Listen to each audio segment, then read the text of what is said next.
Bonjour, bienvenue dans Imprima. Nous sommes mardi, nous sommes en compagnie de Michel Allal-Waltera. Bonjour Michel. Bonjour. Et nous sommes donc en compagnie de Marie-Hélène Ferrare et que nous découvrons autrement, qui est écrivain. Et puis aujourd'hui, Michel, c'est à vous, cette petite question. La petite question, c'est... on a vu que vous étiez à la fois auteur, donc, et maintenant vous êtes un peu passé de l'autre côté parce que vous vous occupez d'auteurs et que vous les aidez peut-être à trouver leur voie et vous les épaulez. Et vous avez une actu en ce moment particulière ou... Alors, actu personnelle, on va laisser de côté, on est d'accord. Donc j'ai l'actu de Lisa en ce moment qui a démarré très fort. Donc les 2 premiers tomes de l'histoire de Corse pour les enfants. Les 2 autres sont déjà dans le dépôt, mais on attend un petit peu que les 2 premiers passent. Donc ça, c'est une actu dont je suis très fière parce que ça a été un travail considérable de la part de Frédéric Bertocchini et de Lisa. C'est une grande fierté aussi parce que le résultat est beau et qu'il est très bien accueilli. Actu suivante, c'est encore Frédéric, puisqu'on va sortir un livre d'histoire, vous qui aimez l'histoire, donc sur la conquête, la volonté de conquête de la Méditerranée à l'époque d'Alexandre. Donc cette chose va se finaliser normalement dans les 3-4 mois qui viennent. J'ai la collection que j'appelle pour l'instant, elle n'a pas encore de nom, Cheap and Pop, c'est-à-dire des livres de petite taille, de petit format, de petit prix, et qui sont des polars... je renoue avec la tradition du polar de Kierkegaard, c'est-à-dire 200 000 caractères maximum, un prix très bas, un livre qui se lit facilement et qui donne du plaisir, sans se prendre la tête. Là, j'écoutais Monsieur Michon, que j'ai découvert à France Culture tout à l'heure en montant, et il dit qu'il fait dans la littérature. Je me suis dit, waouh, si un jour j'arrive à être perché à ce niveau-là, il faut qu'on me tue. Vous savez, comme les assiettes qu'on lance et qu'on flingue. Voilà, que ma grosse tête explose en plein vol. Parce que je dis, qui est-on pour savoir ce qu'on va laisser? Est-ce que le temps va trancher et tout? Ensuite, comme autre actualité, je réfléchis. Qu'est-ce que j'ai en cours actuellement? Moi, j'ai 2 livres qui sortiront. Il va y avoir un très beau livre de photos de François Balestrière qui reprend les thématiques de la Corse, la foi des régions, la Corse mystique, etc., qui va être un gros pavé pour Noël. Il va y avoir 2 livres photos de trailer. Alors là, c'est pas trop ma partie, le vocabulaire. Photographes inspirés, des gens qui voient des têtes et qui font des choses assez magnifiques. Vous êtes hyperactive donc? Non, pas hyperactive. Non. Elle est passionnée. Je pense que ce n'est pas l'hyperactivité, c'est de la passion. Rien que ce que vous avez raconté là depuis 2 minutes, c'est quelque chose de... Moi, ça me donne mal à la tête. Hein. J'ai besoin d'un cachet d'aspirine. Hein. Attendez, mon activité, c'est aussi Reynaud de chez Fouzine avec les 2 magnifiques livres qu'ils ont sortis. Et pourtant, vous avez tué votre personnage principal. Hein. Je ne l'ai pas tué, il est parti. Il est parti. Non, Marie-Hélène, je pense qu'il y a aussi un côté passion. Il y a besoin d'avancer avec passion, mais aussi d'aider, de porter les gens aussi. Il y a ce côté, peut-être un petit côté maternel aussi. Hein. Probablement. Bon, évidemment, parce que vous êtes une femme aussi, donc on va accentuer sur ce côté maternel, hein, de la femme qui accompagne, etc. Mais il y a ce côté justement... porter aussi les artistes, leur apporter aussi parfois une rigueur qui peut manquer à certains artistes aussi, parce qu'il y a ce côté aussi parfois chez l'artiste un peu tout feu tout flamme, et Marie-Hélène aussi elle a besoin Lisa, quand on fait quelque chose, il y a 2 solutions: ou on est hyper content de ce qu'on a fait, dans ces cas-là c'est déjà mort parce qu'on s'auto-caricature, ou on est dans la problématique du doute, et dans ce cas-là on a besoin d'être aidé pour finaliser ce qu'on a à faire. Le fait est que Clémentine au départ était une structure assez petite et qu'il m'a manqué ce regard critique sur ce que je fais, il m'a manqué ce recul que j'ai eu grâce à mes lecteurs, puisque j'ai apporté beaucoup de modifications, de corrections dans les rééditions successives. Mais à partir du moment où on se conçoit comme une finalité et on pense qu'on a accompli quelque chose, on est bon à jeter à la poubelle. Il faut être dans le doute, je pense, pour rester créatif. Il faut avoir des chemins à explorer. Et je pense aussi qu'en vieillissant, on se calcifie et que c'est les gens qui arrivent derrière vous qui ont à qui vous avez apporté quelque chose, qui ont envie d'aller plus loin, et ces gens-là, justement, ont besoin d'être poussés de l'avant. Donc, je pousse des vieux, que j'admire beaucoup. Elle pousse des vieux, des jeunes. Et des jeunes. Après, c'est difficile, parce que quand on est une équipe, je me suis rendu compte, là, ces derniers temps, il y a tant de choses que je voudrais faire, et quelquefois, je me heurte à des choses qui sont de l'ordre de la pratique, qui sont de l'ordre du technique, qui sont de l'ordre... On ne peut pas tout anticiper, et quelquefois, c'est frustrant, c'est terriblement frustrant. Et puisque vous aimez faire la cuisine, c'est quoi votre plat du moment, le plat de l'été 2017? Alors, c'est pas un plat, c'est mon potager. J'ai découvert par Facebook, très originalement, ce qui s'appelle la permaculture. C'est-à-dire arrêter de bousculer la nature, laisser à la nature le choix des choses et tout. Et donc, ça fait 30 ans que j'essaye de faire pousser un potager dans un endroit sinistré de mon jardin, qui était le potager de quand j'ai acheté la maison. Et puis donc cette année, j'ai acheté des plants, j'ai fait mon truc. Et mes tomates font presque 2,10 mètres de haut là actuellement, et elles sont chargées. Et donc je décline la tomate sous toutes ses formes. Parce que, elle nous fait des belles photos Facebook de ces tomates. Voilà, c'est ça. C'est ma fierté, parce que c'est vrai que quand moi, je passe beaucoup de temps enfermée dans mon bureau, donc le fait de sortir dehors, de nouer mes tomates, ça fait du bien, quoi. C'est un côté... alors je vous donne, c'est une vanne absolument pourrie de ce site, la permaculture, le jardin du paresseux, je sais plus, un truc comme ça, permaculture. Le potager, c'est l'activité du potager. C'est probablement parce que j'ai vieilli. Marie-Hélène, merci. On se retrouve demain, mercredi, toujours sur Alta Frequenza. À demain, au revoir. Bonjour, bienvenue dans iPrima. Nous sommes mercredi, nous sommes sur Alta Frequenza, toujours en compagnie de Michel Halal-Volterra. Bonjour Michel. Et nous sommes en compagnie de Marie-Hélène. Bonjour. Bonjour Lisa, bonjour Michel. Alors Marie-Hélène, on a parlé hier de votre côté un peu terrien, puisqu'on a parlé de potager. Donc ce côté terrien qu'on ressent évidemment dans vos ouvrages, qu'on ressent aussi à travers la cuisine, puisqu'on revient sur la cuisine, puisque Michel était un peu frustré. Il attendait des recettes que vous avez déjà livrées d'ailleurs, par l'écrit. Alors pour vous avouer, ce livre est vous savez, dans une vie, le genre de choses que vous referez plus, c'est ce livre de cuisine, parce qu'en fait, c'était une immense imposture. Alors là, pour de bon, parce que j'avais le livre de recettes de ma grand-mère, j'avais un savoir-faire de ma grand-mère aussi qui m'a élevée, mais le truc, c'est que je suis incapable de reproduire d'une fois à l'autre la même recette, ça me saoule. De même que je ne sais pas broder sur un canevas quand le dessin est déjà fait, de même que je ne sais pas suivre un tricot quand on me dit ce qu'il faut faire. Moi, j'ai besoin d'improviser à chaque fois. Donc, donner une recette qui m'est propre, c'est de l'imposture, parce qu'en fait, du jour au lendemain, je suis capable de tout changer dans la même recette. Et cette culture, elle vient d'où? J'ai été élevée par des personnes âgées. Oui, mais ce sont des personnes âgées qui sont de la région? Non, je suis d'origine lorraine. Oui, d'accord. Donc cette culture, elle est très lorraine, en fait. Non, je pense qu'elle est universelle. Pommes de terre, sauce, les choses lourdes. Non. Il n'y a pas tellement de sauces légères en Lorraine. Non, ben justement, je fais pas de cuisine. Les quiches. Non, mais même ça, je fais pas de cuisine lorraine du tout. Je fais une cuisine... plus méditerranéenne. Oui. En fait, très petite, je suis allée en voyage en Italie. Et j'ai eu l'impression que c'était le chaînon manquant, quoi. Que c'était là qu'il fallait que c'était tout m'émerveillait, tout me plaisait, et ça continue.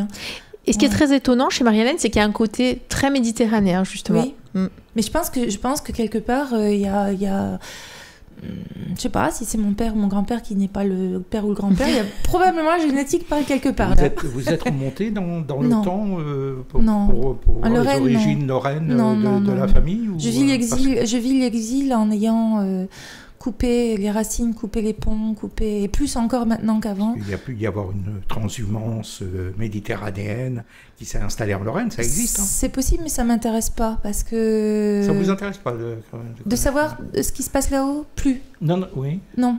Non, pas là-haut, mais dans vos gènes. Non, j'ai plus envie, parce que j'ai vécu des choses très douloureuses qui venaient de cette famille, et que mon exil n'est pas un hasard. Et donc, je me suis illusionnée, comme on s'illusionne souvent, en disant oui, mais en vieillissant. Non. Ce qui est mauvais devient encore plus mauvais, ce qui est amer devient encore un peu plus amer. Et donc, quand vous vous sauvez à 18 ans ou à 19 ans ou plus tôt, c'est parce que vous avez déjà compris la dynamique du malheur et que cette dynamique du malheur ne se restaure pas dans l'autre sens. Ça date de la Deuxième Guerre mondiale? Je pense que oui, peut-être que le nœud est là. Peut-être qu'il y a eu quelque chose à ce moment-là. Oui, quelque chose qui a perverti la famille à ce moment-là et qui a fait imploser tout après. C'est pas impossible, oui. Justement, moi j'en viens à l'optimisme et au pessimisme. Il y a un côté justement optimiste, c'est-à-dire arriver dans un endroit, s'approprier finalement la culture de l'endroit. Enfin, quand je dis s'approprier, c'est pas dans un sens... L'examiner, la regarder. La faire sienne. Oui. Voilà, la faire sienne. C'est peut-être plus juste la faire sienne. Et donc, c'est finalement montrer un véritable élan de vie, une envie... un amour. Voilà, un amour aussi, et prendre souche, faire racine finalement ailleurs. J'aimerais bien que ce soit aussi simple que ça. C'est ce en quoi j'ai cru pendant des années. Mais je pense qu'on transmet génétiquement le rejet comme on transmet le... Je pense qu'il faut des générations avant de faire souche. Je pense qu'il faut vraiment des générations. Je pense que mes enfants pourront commencer à faire souche. En ce qui me concerne, j'ai posé mes valises. Et ensuite, j'ai essayé de comprendre. Et surtout, j'ai aimé. Ça, c'est une évidence, une certitude. Après, est-ce que j'ai fait souche? Est-ce que je suis en mesure de faire souche? C'est une question qui ne m'appartient pas. C'est une réponse qui appartient à ceux qui me suivent, pas à moi. Enfin, je ne crois pas, en tout cas. Ça voudrait dire que je me sentirais... Non. La communauté de destin, en fait, ça existe un peu. Oui. Vous avez épousé une région, vous avez épousé un homme, et tout ça s'est mélangé, où il y a quand même un peu d'huile qui reste au-dessus de l'eau. Je crois que j'ai tué mes racines, j'ai tué tout ce qu'il y avait derrière moi en toute connaissance de cause. Je l'ai fait parce que c'est une question de survie à l'époque. Je pense qu'à un moment, on fait des choix de sécurité mentale et qu'à un moment, il fallait que je ferme des portes. Et vous en avez ouvert d'autres? Et j'en ai ouvert d'autres. J'ai essayé de les rouvrir ensuite, plus tard, à 2 reprises. Et c'était une gravissime erreur, vraiment une gravissime erreur à tout point de vue. C'était bon ni pour moi, ni pour mes enfants, ni pour... ça a déstabilisé ce qu'on avait construit. Et donc j'ai refermé ces portes. Et puis espérons que j'aurai la sagesse de les garder fermées. Est-ce que vous écrirez un jour sur la psychanalyse? Oui, c'est le projet que j'ai en cours. Les mères, les filles et le Saint-Esprit. Oui, c'est le projet que j'ai en cours. Oui. Ah, c'est intéressant. Oui. Parce que ce qui est paradoxal et ce qui est très curieux, c'est que quand on coupe ses racines et quand on ferme l'histoire derrière soi, on ouvre des béances aux enfants dans lesquels ils s'engouffrent sans savoir qu'ils parcourent les mêmes chemins que vous avez parcourus et sans avoir l'expérience que vous avez eue. Donc oui, là c'est le projet. Je termine la suite de Garofa, j'en ai pour 15 jours et puis c'est fini. Et là le prochain qui me tient à cœur, c'est effectivement ça, oui. Aller explorer un petit peu le côté obscur de la force. Marie-Hélène, merci. On se retrouve demain en votre compagnie. Merci Michel, à demain. Au revoir. Bonjour, bienvenue dans Imprima pour cette avant-dernière émission de la semaine en compagnie de Michel Allal-Volterra. Bonjour Michel. Bonjour. Et bonjour Marie-Hélène Ferrard. Bonjour Lisa, bonjour Michel. Vous êtes écrivain et bien d'autres choses, puisqu'on en a parlé tout au long de la semaine en votre compagnie. On va continuer évidemment à vous découvrir sous d'autres aspects. Et je cède la parole à Michel. Quand vous écrivez, est-ce que vous écrivez pour raconter une histoire ? Est-ce que vous écrivez pour retrouver votre image sur la page blanche? Ou est-ce que vous écrivez pour que, à un moment donné, le poids que vous avez dans la tête, que nous avez raconté ces 2 derniers jours, est-ce que c'est pas pour expulser un peu tout ça? Même si c'est l'histoire de quelqu'un d'autre que vous racontez, c'est toujours votre histoire. C'est une question qui est très juste parce que je suis persuadée qu'on ne peut pas inventer quoi que ce soit. Il faut qu'on ait goûté les saveurs, il faut que tout soit... Un bon roman est un roman où tout est plausible, ou alors où tout est délirant, mais c'est un choix. J'ai une sainte horreur de l'écriture cathartique. J'aime pas, on en a déjà parlé, hein, j'aime pas les logorées du moi, j'aime pas les égos qui se répandent, j'aime pas le côté larmoyant aussi, hein, c'est quelque chose que vous évitez aussi. L'autocontemplation, machin et tout. J'ai envie de vous dire que ces personnages, ces gens que je décris et tout ça, je les ai tout le temps. On cohabite. Et que c'est bien qu'ils aillent vivre leur vie un peu de leur côté parce que... je vais vous raconter une histoire, vous allez comprendre. À midi, donc, on mange dans un endroit que j'aime beaucoup ici, au passage. Parce qu'on mange une cuisine italienne qui est très sympa. Et à côté de nous, il y avait un couple. Donc, le monsieur portait une chemise en Oxford à rayures fines, mais une rayure qui est datée de 2 ans, un pantalon noir extrêmement bien coupé avec un pli impeccable et une paire de Tod's qui avait 10 ans, mais qui était flambant neuve. Et il portait au pied un durillon avec une ampoule sur le durillon que je connais, puisque j'ai la même paire de chaussures et qu'elle m'a blessée au même endroit, qui était donc la preuve qu'il sortait ses chaussures une fois de temps en temps, qui s'était habillé en mode je m'habille pour le dimanche, et il était en situation d'être lui sans être lui. Est-ce que vous comprenez ce que je veux dire? Oui. Il était endimanché, quoi. Endimanché, voilà. Mais endimanché avec des codes de quelqu'un qui a vécu dans un certain milieu et tout. En face, il y avait une dame qui manifestement n'avait ni ses codes ni ses référents. Et du coup, j'étais intéressée par ce qu'ils disaient, non pas par leur sujet personnel, mais voir s'ils arrivaient à établir la jonction, parce que manifestement, c'était une première ou une deuxième rencontre. Et clairement, chaque fois qu'elle ouvrait la bouche, il n'entendait pas ce qu'elle avait à dire, et vice-versa. Et en fait, c'est comme ça. C'est que je ne peux pas m'en empêcher. C'est tout le temps. Les autres, les êtres humains, les conversations, les gens, les histoires et tout, ça me passionne. Et donc, ce personnage que j'ai vu à midi, je sais qu'à un moment ou à un autre, il va se mettre à exister parce qu'il est en train de faire son chemin. De même que la dame qui était en face de lui. Je suis comme tous les myopes, en fait. J'ai besoin de comprendre l'environnement qui est le mien pour pouvoir y vivre. Mais à force de le décoder en permanence, je finis par aller au-delà, si vous voulez. Je vois des cadavres avant de voir des êtres humains, des personnages avant de voir des... Voilà. Donc non, c'est pas une catharsis, parce que je me souviens pas d'avoir écrit quelque chose qui me touchait de près dans un Pierucci, sauf un coup de gueule temporaire, un truc quelconque. Mais en même temps, c'est de l'ordre du problème psychologique quand même, sûrement, parce qu'on ne peut pas vivre avec autant de bonshommes dans la tête et pas les pousser un peu dehors de temps en temps, quoi. Dans les Pierucci, il y a eu quand même des situations que vous avez vécues. Oui, mais enfin qui étaient tellement extravagantes que personne ne pouvait croire que c'était vrai, quoi. Mais que vous avez vécu. Que j'ai vécu. Donc il y a quand même une part de vie, de votre vie, dans ces personnages. La première scène qui me revient, c'est la mort et l'enterrement de ma belle-mère. Je découvre déjà que j'ai une 3e belle-mère, si vous voulez. Mon beau-père s'était remarié et c'était le secret qu'on m'avait caché. Donc on me téléphone de Paris en me disant « Vous avez votre belle-mère qui se promène dans la nature ». Non, elle est là à Bonifacio. Non, effectivement, j'en avais bien une qui se promenait. Elle avait un Alzheimer et un état furieux. Elle meurt dans des conditions abracadabrantes. Je fais court, hein, parce que bon... à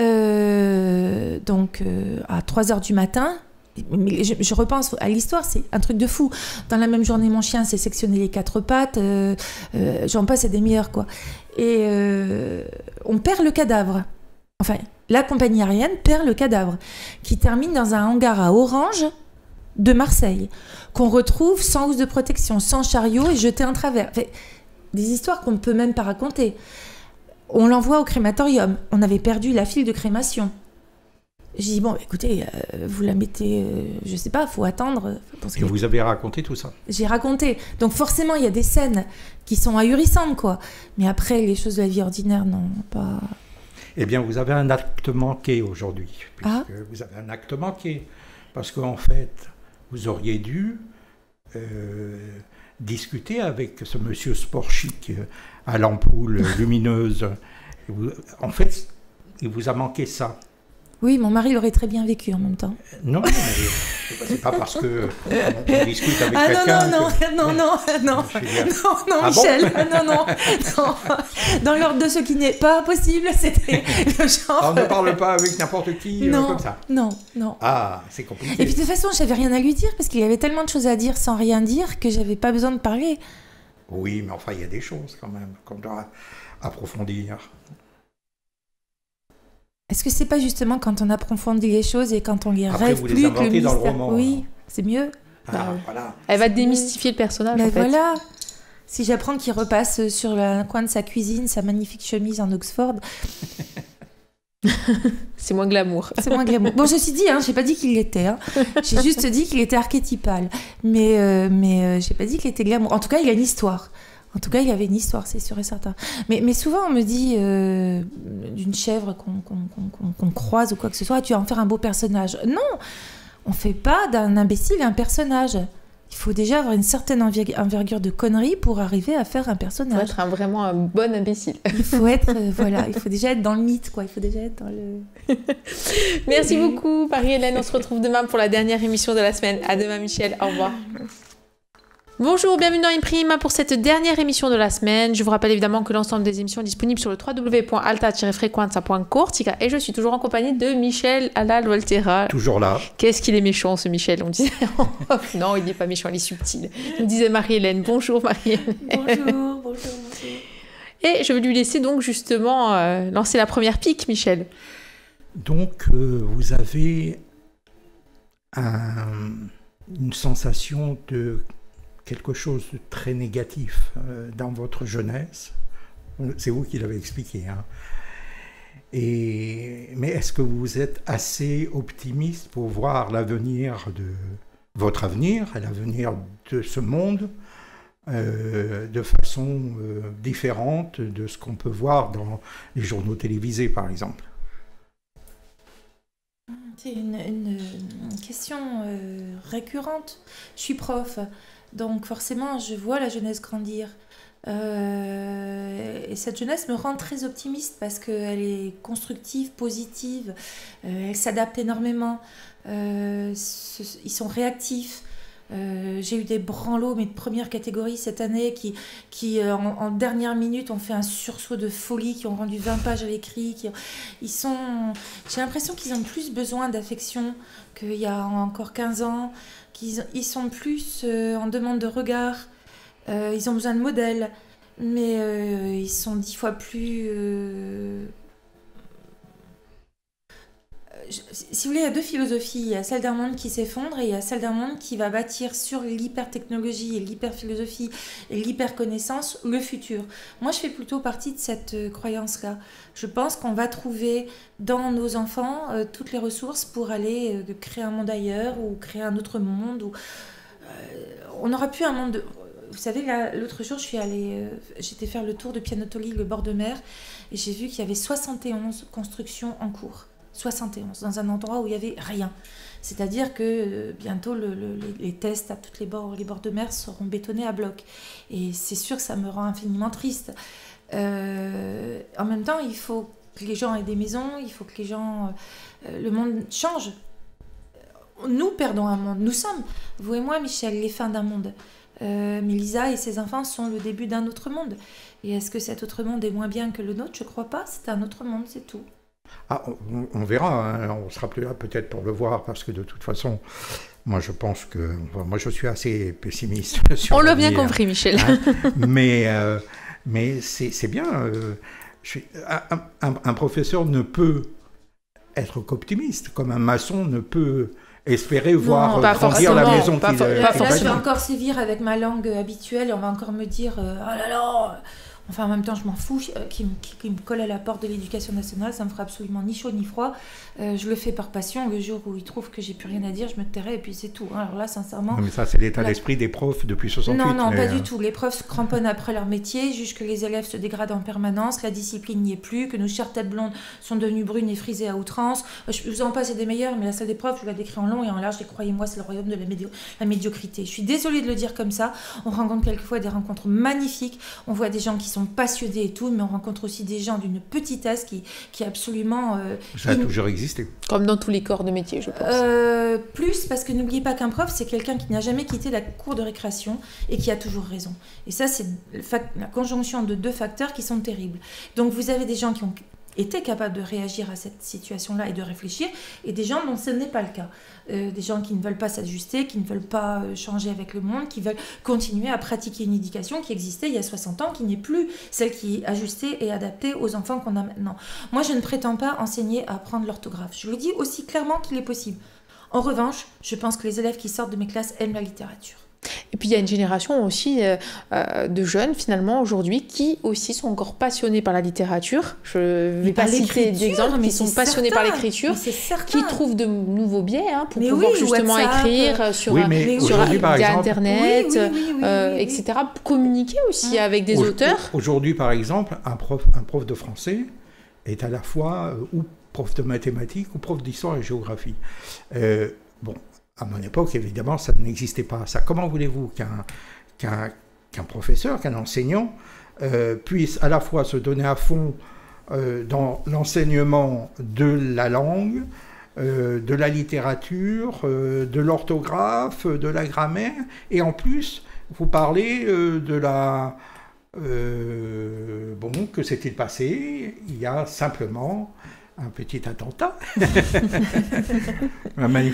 Non, c'est un professeur qui a manifesté. Michel, l'habit matière, quand elle concerne une discipline... On ne peut pas se donner à fond sur deux choses. Je ne vois pas un professeur de français enseigner l'évolution de l'histoire littéraire sans connaître à fond l'histoire et pouvoir enseigner l'histoire en même temps. C'est obligé. La science éco, l'histoire et le français marchent ensemble. Non, on ne fait pas marcher le français et la mathématique ensemble. Si.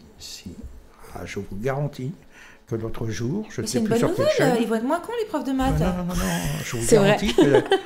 On s'excuse auprès des profs de maths. Mais voilà, je vais me faire engueuler par les gens de l'éducation nationale, mais je vous garantis que, franchement, il y a des profs de français qui étaient profs de mathématiques. Ça m'a fait sursauter, franchement. En bac pro, mais pas en série générale. Il n'y a pas de... Non, où on est... On ne peut pas être au four et au moulin. Moi, j'ai entendu physique et maths ou sciences et machin, c'est-à-dire les disciplines littéraires. Voilà, des disciplines qui sont voisines, bien sûr. Vous savez, je viens de faire passer le bac à Guisonat, il y a un mois. Un peu moins, je ne sais plus. Le meilleur candidat que j'ai eu, au passage, Macron est très fort. Je ne fais pas de prosélytisme Macron, mais c'est là que j'ai réalisé que c'est pour ça que vous dites optimiste ou pessimiste. Lui est très fort parce qu'il a été chercher les gamins les plus brillants dans les lycées. Et il les a déjà, promus. Pour moi, le meilleur élève que j'ai eu à Porto-Vec est Macron. Le meilleur élève que j'ai eu à Guisonach est Macron aussi. Je me dis, lui, il a tout compris parce que c'est l'époque de Napoléon. Je vous signale que les lycées datent de Napoléon et que Napoléon a fait éduquer les élèves, les meilleurs, les candidats les plus brillants, pour avoir sa future élite. C'est exactement ce qu'il refait actuellement. Et là, je dis chapeau parce que c'est la première fois que je vois quelqu'un le faire de visu. Bon, donc ce gamin répond à mes questions. Donc je pose des questions de bac banales, ineptes. Et il me répond en mêlant tout, histoire, sciences éco, français. Et là, je me suis dit, waouh, chapeau. Là, celui-là, il a tout compris. Qu'est-ce que tu veux faire? Les grandes écoles, la politique, le machin, et compagnie. Bien. Et c'est la pluridisciplinarité qui est une richesse. Voilà. C'est ce qu'on devrait être à même de faire nous aussi. Comment voulez-vous enseigner qu'en 1848, c'est la fin du romantisme et donc c'est à la fois la fin d'un monde politique et la fin d'une façon d'écrire en littérature. Tout marche ensemble. La philosophie de Schopenhauer ne peut se comprendre que quand on comprend l'industrialisation de la fin du siècle et les auteurs qu'il y avait à cette époque.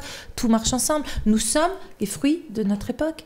Merci beaucoup, c'est sur ces belles paroles qu'on va se laisser. Merci Michel, merci beaucoup. Et merci Michel. Au revoir. Merci Lisa, pardon.